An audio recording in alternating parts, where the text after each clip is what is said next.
I'm Colonel Pete Fessler. My duty title at home station is the commander of the 1st Fighter Wing, but for here at Red Flag, I'm the Air Expeditionary Wing Commander.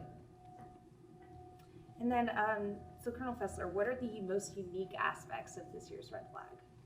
Well, this one's unique because it's the first time we've had the F-35 participate in Red Flag. So we've got, in addition to the normal array of F-15s, F-16s, and recently F-22s, we're now adding in the F-35.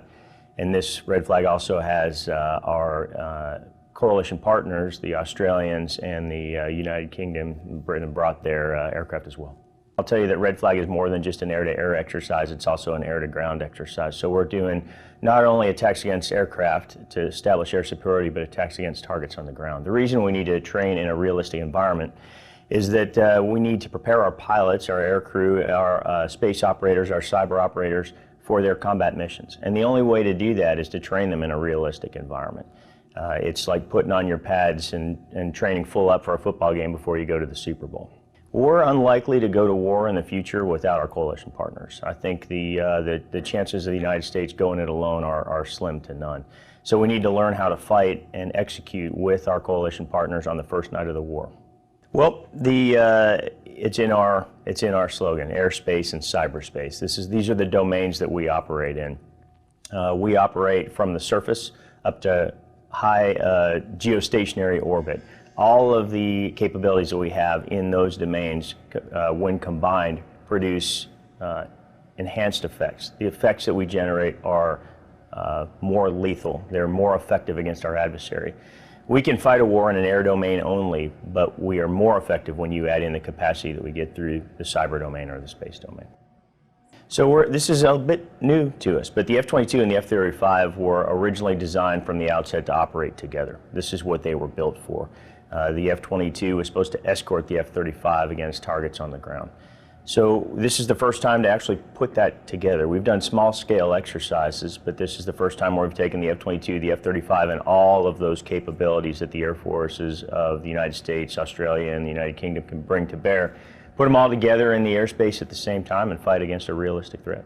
Well, that's just it. It's integration. The very word you used is what I hope to gain out of this. And I've been talking to all of the operators who've been here about that since the onset. A lot of times in our business, we tend to operate in stovepipes. The cyber operators have their area of expertise. The air breathing, the fighter pilots have their area of expertise. The space operators have their areas of expertise, and they rarely cross streams.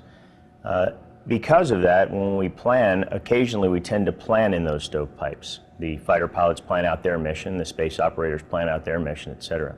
And what I'm asking these guys to do is from the outset to start their planning together. So it's integrated at the very outset so that you can achieve those effects that I talked about on the battlefield.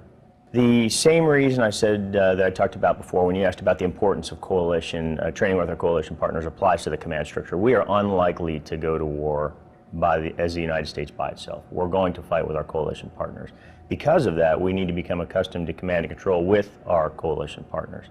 Out of the total force here, nearly 600 of the folks deployed for Red Flag are actually from the United Kingdom, so it makes complete sense for my deputy to be a Royal Air Force officer. That's a great question. So my first Red Flag was in actually January of 1998, I believe, and in that Red Flag we had F-15s, F-16s, RAF Tornadoes, and a smattering of other aircraft, A-10s, etc. That was a almost purely conventional air fight. There were no fifth-gen assets, no stealth assets involved at all. We had, and in that fight, my job as a wingman was to stay visual with my flight lead. He would get me to the merge with the adversary, and if I did everything right, I would get in a within visual range encounter.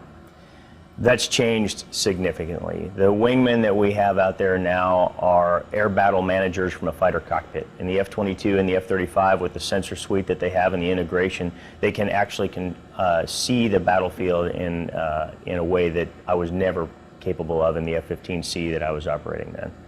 So the first part of it is just the level of expectation of the aircrew. Now the effects that we're generating right now, bringing the F-22 and the F-35 into it, well, they're low observable aircraft. So the fighters, the adversaries that we have looking for us, they can't very easily detect us. And so in a fight in 1997, everybody saw everybody else coming, and it arrived at the merge, and you got into initially beyond visual range, but eventually within visual range combat.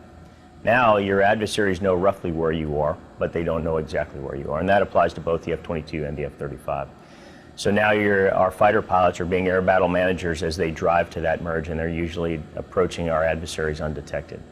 And that's a capability that's not only against an air-to-air threat, but it's against a surface-to-air threat as well. That low observable technology that the F-22 and the F-35 possess is effective against surface-to-air missiles as well.